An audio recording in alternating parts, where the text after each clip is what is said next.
ஸ்ரீ குருப்யோ நமஹ. தெய்வத்தின் குரல் மூன்றாம் பகுதி 170வது தலைப்பு. பதார்த்த சுத்தம் தொடர்ச்சி. கொஞ்சமாக சாப்பிட்டாலே புஷ்டியும் சித்த சுத்தியும் தருகிற பால், மோர், வெண்ணெய், பழங்கள் முதலியவையும் சாத்விகமானவையே. எந்த பதார்த்தமானாலும் அதி உஷ்ணமாக சாப்பிட்டால் ராஜசம் என்கிறார்.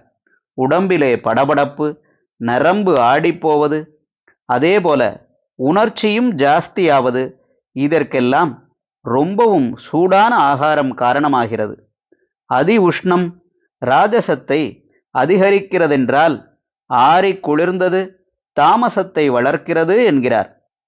தாமச ஆகாரத்துக்கு அவர் தருகிற லட்சணங்கள்: யாத்தயாமம் கதரசம் பூதி பர்யுஷிதம் சயத் உச்சிஷ்டம் அபி சாமேத்யம் போஜனம் தாமசப்பிரியம். யாமம் என்றால் ஜாமம், அதாவது 3 மணி.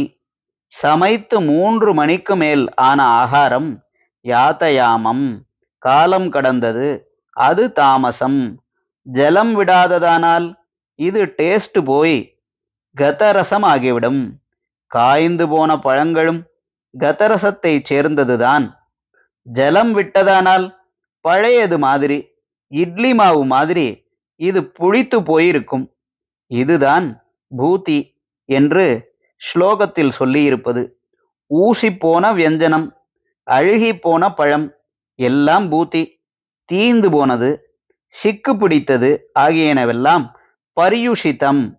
நம்மை விட வயசிலும் வர்ண ஆசிரமங்களிலும் குறைவாக இருப்பவர்கள் சாப்பிட்ட பின் மீந்தது உச்சிஷ்டம்.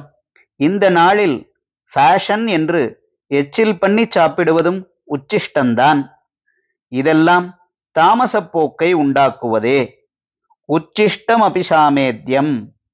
அமேத்யம் என்றால் மலம் என்றே அர்த்தம் பண்ணிக் கொள்கிறோம். நேர் அர்த்தம் யஜ்ஞத்துக்கு, அதாவது ஈஸ்வர ஆராதனத்தில் நிவேதனமாக வைப்பதற்கு லாயக்கில்லாதது என்று அர்த்தம். பழையதை, கள்ளை, ஏன் சோடா, ஐஸ்கிரீம், பிஸ்கட், ஓவல்டின் முதலானதுகளை கூட நைவேத்தியமாக வைப்போமா? எதுவோ ஒன்று, இதெல்லாம் பகவானுக்கு அர்ப்பணிக்கத்தக்கது அல்ல என்று நம் மனசில் தடுக்கிறதே, அப்படிப்பட்ட எல்லாம் அமேத்தியம்தான். புளியும் காரமும் சேர்ந்த புளியஞ்சாதம் முதலான ராஜச ஆகார தினுசுகளை கூட மனஸ் உறுத்தாமல் நைவேத்தியம் பண்ணுகிறோம் என்பதை இங்கே நினைத்து பார்க்க தோன்றுகிறது. தாமசம் அதற்கும் ஒரு படி கீழே. ஹரஹர சங்கர, ஜெய ஜெய சங்கர. தெய்வத்தின் குரல் மேலும் ஒலிக்கும்.